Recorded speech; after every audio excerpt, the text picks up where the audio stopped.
we all knew this day was coming, but I still don't know whether to cry or wind my watch, because Mike Lange is officially retired from broadcasting for the Pittsburgh Penguins and just in general. I just shaved my face with it wasn't rusty, but it was getting there, rusty razor. And this kind of sucks. We knew it was happening, but Mike Lange has done so much for the organization, for me as just a hockey fan, and for countless other fans of the game. And I just want to say thank you, Mike Lange. For those of you that aren't from Pittsburgh that are watching this video, Mike Lange has been the Penguins radio broadcast play-by-play commentator, as well as, back in the Fox Sports days, he was on TV. He's been with the organization for over 45 years. He's been longer, in the organization longer than Lemieux has, longer than, Crosby or Malkin has, longer than Yager ever stayed. And he is I know he never played a game, and I know he's technically not, but he is a 5-time Stanley Cup champion in my eyes. I don't see how you don't give that to him. He's done so much for this organization, and he's such a charismatic and likable guy. And, he'll still be around. He's just not officially going to be doing the play-by-play commentary. That'll fall to Josh Getzloff, who is a tremendous, media personality as well. He does a fantastic job with the Penguins there, but he's no Mike Lange, and he'll tell you that himself. But I really want to meet Mike Lange before, he officially goes, out of the hockey business and retires. I know for a fact he'll be involved. The Penguins will more than likely have some sort of retirement Mike Lange night, and I will do anything to go to that game. For those of you that kind of know me in terms of what I'm trying to do with my life, I'm going to school at Robert Morris for sports communications. I'll be a senior this upcoming year, and I'm going into, the sports media industry because I want to be like Mike Lange, and because I want to, be in the sports, communications industry and in sports media. I would love to be a play-by-play commentator somewhere. I'm never going to be the Penguins play-by-play commentator. But Mike Lange didn't know what he was going to do either. He grew up in Sacramento, and his buddy invited him to a Penguins game, said he should check, or not a Penguins game, just a hockey game, and said that he should check it out. And then 5 years later, he was hired in 1974 as the Penguins radio play-by-play commentator, and the rest is history. And it's been a great history too. And I just, to get a little personal here, there was a year in my life where I was living with my mother's boyfriend, her ex-boyfriend, thankfully now, and we didn't have access. Well, we did have access. He took away my access to watch hockey, basically, kind of maliciously. And what I resorted to was, listening to the radio. And actually, let me go find it real quick. It was the 2012-2013 season, so I was in 8th grade, and this baby is the radio that I listened to every single Penguins game for that entire season, unless I was, out and about. But at my house, I listened to every Penguins game on this.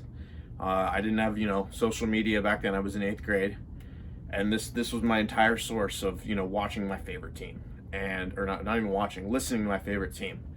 And I just remember where I remember that season differently from any other season, obviously, of course, because it was, I didn't get to watch the team technically. I was listening to them.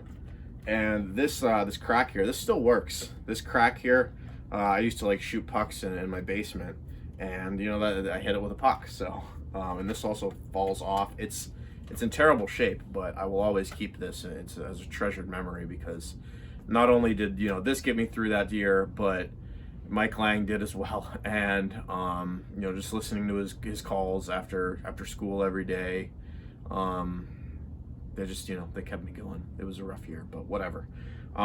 Mike Lange, just in general, is of course famous for his sayings, and I have a bunch of them on the board here. I'm thinking, and I'm going over these, I'm writing these on the board, and I'm thinking maybe I'll try and reenact all of these in a video someday. I think that would be funny. I could get my grandma and videotape her in the car. I could be like, get in the fast lane, grandma, on the interstate or something. I don't know. if that's something you guys would be interested in, please let me know in the comment section below. I'm not going to go over every single one there, but you know, the ones that will definitely stick around, well, they'll all stick around, but the ones that will never be forgotten is It's a Hockey Night in Pittsburgh and Elvis has just left the building. And hopefully we'll be able to say the Lord Stanley one again. But again, you know, Mike Lange, thank you so much for everything that you've done for this organization. From Jesse Marshall, writes for The Athletic, very good guy. Happy belated birthday to him as well. Mike Lange, retirement day. A day I have always accepted would come, yet simultaneously dreaded. Hockey without Mike Lange is unfathomable to me. The two have never been separate. I did not work as closely with Mike as some others, but he was always been my entryway to the sport. Being a kid growing up in the 90s, we all narrated our own Mike Lange calls to street hockey heroics in the summer. It was his voice that was in our heads when we scored goals against our friends and dangled trash cans in the streets, inseparable from the game. Most of all, Lange taught us all that hockey's most ethereal moments could be felt. Momentum swings, big goals, the whole sport. He captured the actual spirit of it. He knew how to read a hockey game. His scouting reports on players were extremely specific and iconic eye for detail. I love the goal calls as much as everyone. Get in the fast lane, Grandma. But I will mostly miss how Mike Lange took a hockey game and turned it into a story. And along the way, he gave you details about the main characters that you would have never noticed yourself. I agree with everything that Jesse said there, but except for his second tweet, I quote tweeted that and I said, being a kid growing up in the 2000s and the 2010s, you know, it's the same thing for me. Mike Lange has been around for a pretty damn long time. One more thing I will leave you with. Mike Lange is also a movie star. He appeared in, I think it was like 1994 was the movie, called Sudden Death. It's pretty much a knockoff version of Die Hard, and instead of a hotel, it takes place at Mellon Arena during the Stanley Cup Final between the Penguins and the Blackhawks, even though that wasn't the 1994 Stanley Cup Final. It was the 1992 Stanley Cup Final. It doesn't make any sense. The movie's a mess, okay? It's a bad movie, but Mike Lange appears in it. Paul Staggerwald appears in it. Jay Caulfield is in it. It's awesome if you're a Penguins fan and you know some of these guys. Iceberg, the mascot, is in it, and he has an action scene. Go watch it. It's worth the watch. It's one of those movies. It's so bad that it's good.